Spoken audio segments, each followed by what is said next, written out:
안녕하세요. 부버지 김현민 기자입니다. 김민재 선수의 바이에른 뮌헨 이적이 거의 유력한 가운데 나폴리가 아직까지도 센터백 영입을 성사시키지 못하고 있습니다. 팀의 유일한 이적 공백이라고 할 수 있음에도 가장 중요한 보강을 아직까지도 하지 못하고 있는 나폴리인데요. 이러한 가운데 이탈리아 스포츠 전문지 가제타 델로 스포르트에서 김민재의 공백을 메우는데 나폴리가 난항을 겪고 있다라고 보도해서 눈길을 끌고 있습니다. 나폴리는 스팔레티 감독도 안식년을 선택한 상태이고요. 그리고 또 이제 지운톨리 단장까지 사임을 하면서 큰 변화의 물결 속에 휘말린 상태라고 할 수 있겠는데요. 현재 센터백 영입에 난항을 겪고 있는 나폴리의 상황을 살펴보도록 하겠습니다. 이건 먼저 그 나폴리의 현재까지의 이적 시장 현황인데요. 라스파도리하고 시메오네를 완전 영입했죠. 그가 지난 시즌에 임대로 데려왔고 완전 영입 옵션이 있었기 때문에 그걸 발동시키면서 영입을 한 건데요. 그 외에 영입은 아직까지 단 한 명도 없습니다. 김민재 선수가 아직 떠나는 게 확정된 거는 아니지만은 이제 그 바이아웃 조항이 발동됐잖아요. 그렇기 때문에 김민재 선수가 떠나게 되면 센터백을 영입을 해야 되고 미드필더 역할을 수행했던 은돔벨레의 공백을 메우기 위해서도 미드필더도 한 명 추가적으로 영입을 해야 되는 나폴리인데요. 이러한 가운데 가제타 델로 스포르트에서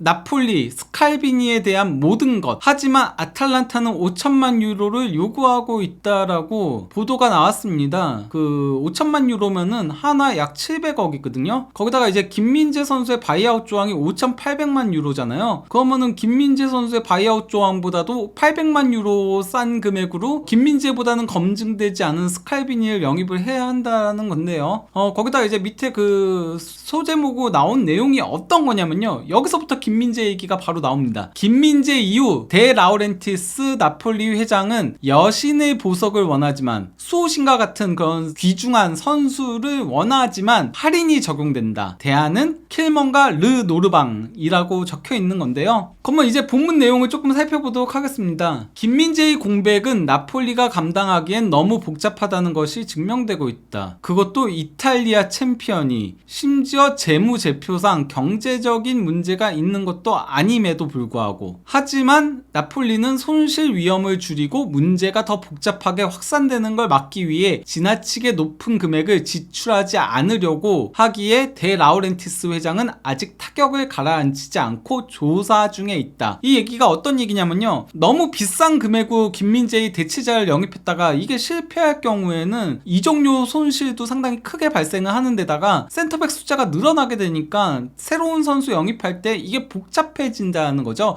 이런 위험 요소들을 줄이기 위해서 데 라우렌티스 회장이 굉장히 면밀하게 센터백 영입을 조사 중에 있다라고 하는 겁니다. 그러면서 울버햄튼 소속 잉글랜드 선수 막시밀리안 킬먼과 레알 소시에다드의 로빈 르 노르망이 센터백 선택에 있어 가장 많은 관심을 받은 프로필 중 하나이다. 그러나 받은 답변으로 이탈리아 트랙은 스칼비니라는 고도를 되찾았다. 이탈리아 선수로는 스칼비니가 있다는 소리나 마찬가지인 겁니다. 그래서 다시 이제 내용으로 돌아와서요, 뭐 이탈리아 어필, 소제목은 이런 건데, 근데 이 소제목과 별 상관없는 내용들이 나옵니다. 킬먼과 르 노르망에 대한 첫 번째 문의 단계에서 4천만 유로를 초과하는 요청과 무엇보다도 협상할 의사가 거의 없다는 답변이 있었다. 나폴리에서 킬먼과 르 노르망의 영입에 대해서 울버햄튼과 소시에다드 쪽에 문의를 했는데 4천만 유로가 훨씬 넘는 금액을 지불하라고 한 데다가 무엇보다도 딱히 협상할 그 의지 자체가 보이지 않았다라는 소리예요. 거기다가 여기에 또 하나의 문제는 나폴리가 아니라 이미 프리미어리그와 스페인 프리메라 리가에서 뛰고 있는 프로 선수들을 위한 세리에의 매력이 있는가에 있다. 이 두 선수는 여전히 나폴리가 포기하지 않고 있지만 확실히 영입하기 복잡한 부분이 있다. 또한 그렇게 높은 이적료에 더해 급여도 고려하면 어린 선수들이 아니라는 점을 감안할 때 더 복잡한 상각을 의미하고 있다. 이게 그러니까 원래 선수 이적료 얘기할 때 많이들 그냥 이적료만 생각을 하지만은 연봉까지 같이 추가를 하거든요. 그래서 이제 그 독일 쪽 언론들 같은 경우는 이적료 플러스 연봉으로 그 선수의 전체 영입비들을 계산을 해요. 연봉도 1년 매출에 포함이 되는 거니까요. 근데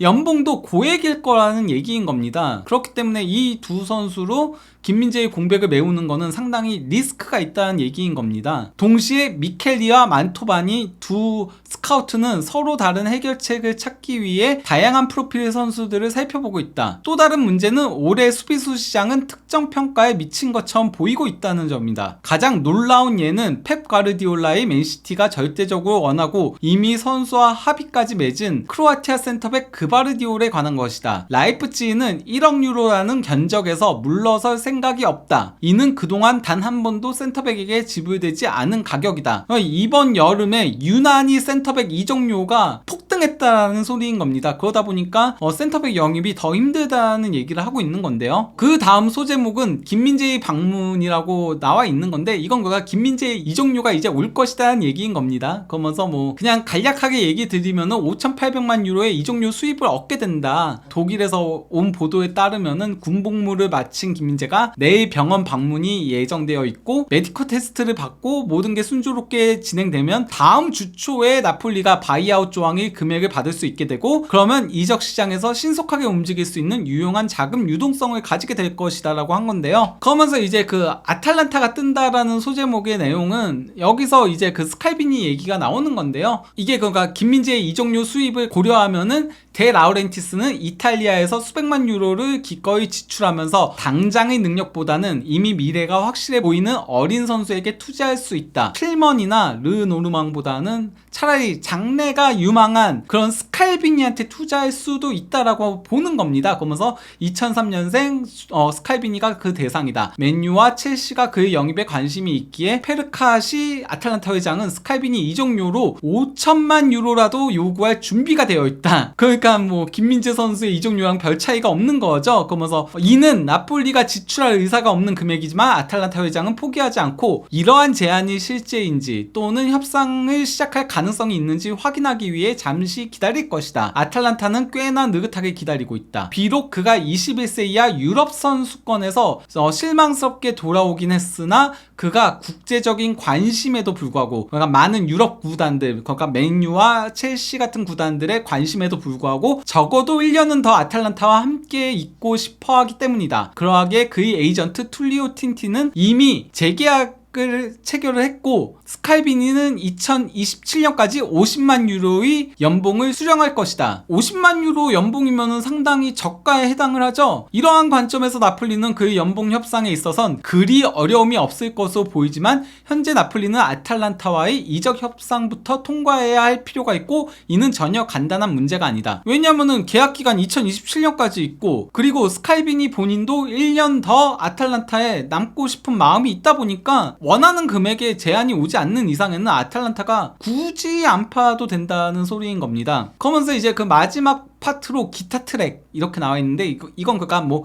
그의 영입 대상을 얘기를 하는 겁니다. 그러면서 여기서 이제 나오는 게 보루시아 메넨글라드바흐 센터백인 이타크라코 얘기가 나오는 건데요. 이타크라코는 뭐 그러니까 협상은 그렇게 힘들지 않을 거라고 보고 있어요. 다만 이제 웨스티고르를 임대를 보낼지 여부를 논의 중에 있다라고 합니다. 그러면서 이타크라코의 경우는 앞에서 언급한 킬먼이나 노르망보다 빅리그에서 검증됐다라고 보기는 조금 어려운 선수인데다가 스칼비니처럼 완전히 어린 선수도 아니다 보니까, 이럴 경우에는 또 다른 1999년생인 우디네세의 야카 비올까지 동시에 영입을 할 수 있다는 겁니다. 즉 김민재의 공백을 2명으로 메우는 방안도 모색 중에 있다라고 보면 되는 거죠. 그러면서 그도 나폴리 센터백 영입 목록에 있다라고 한 겁니다. 어쨌건 뭐 실질적인 김민재 선수의 대체자로 거론되고 있는 선수가 스칼비니, 르노르망, 그리고 이제 킬먼, 이렇게 3명인 건데요. 그러면은 뭐 이 4명의 선수의 수비적인 지표들을 비교를 해보자면요, 그 90분당 기록에서는 김민재 선수가 손해를 볼 수밖에 없어요. 왜냐면은 나폴리는 우승을 차지한 팀이고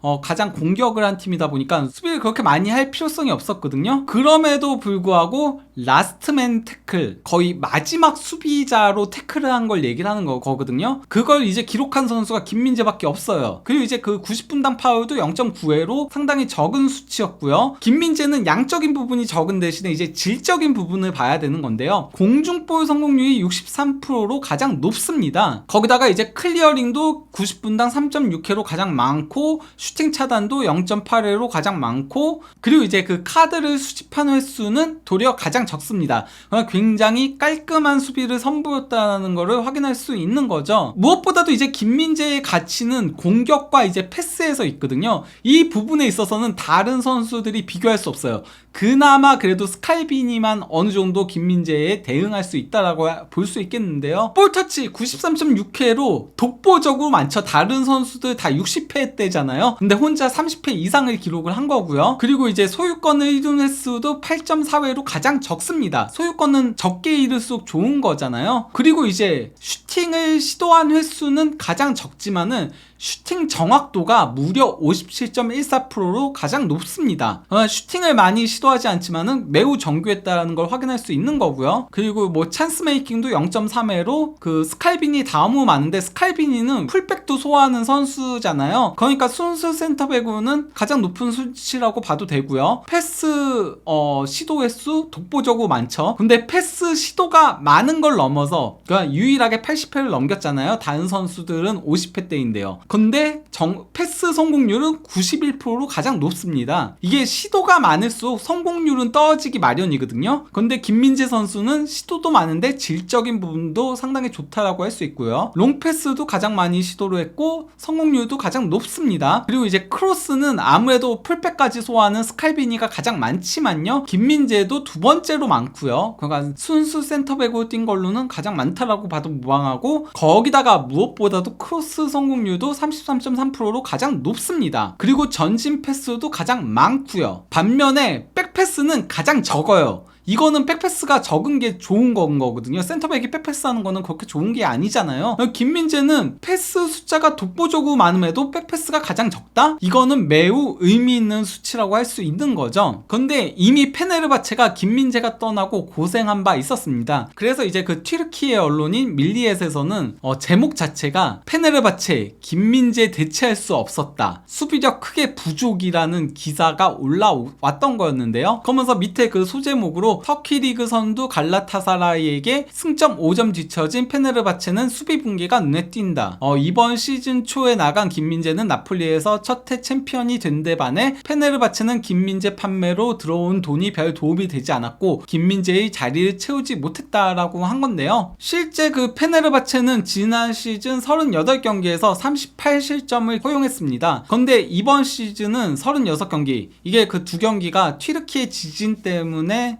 취소가 됐던 거였거든요. 그래서 두 경기를 더 적게 치렀는데 42실점으로 실점이 4실점이 더 올라갔습니다. 경기당 실점률은 더 크게 차이가 난다라고 보면 되는데요. 특히나 이제 그 김민재가 뛰었던 전반기 때 페네르바체가 빅토르 페레이라 감독 체제에서 라인을 지나치게 높이는 축구를 했어요. 그랬다가 실점이 굉장히 많으면서 17경기에서 22실점을 허용을 했었거든요. 하지만 이제 그 카르탈 감독이 부임하고 나서는 18경기에서 13실점을 허용을 했었습니다. 근데 이제 그 페네르바체가 이번 여름 이적 시장에서 이적료 지출이 없었던 게 아니에요. 도리어 이적료 수입이 3천만 유로였는데 특히 이제 김민재 선수를 판매해서 1,800만 유로의 수입을 올렸었죠. 근데 이제 이적료 지출이 4,400만 유로로 총 1,400만 유로의 이적료 순지출이 있었던 거였거든요. 이 중에 이제 김민재의 공백을 메우기 위해 센터백을 3명을 영입을 했었습니다. 루앙 페레스라고 마르세유에서 500만 유로에 영입을 했고요. 구스타브 엘리케를 플라멩구에서 임대로 데려왔었고요. 근데 이 둘로 김민재 공백을 메우지 못하자 겨울 이적 시장을 통해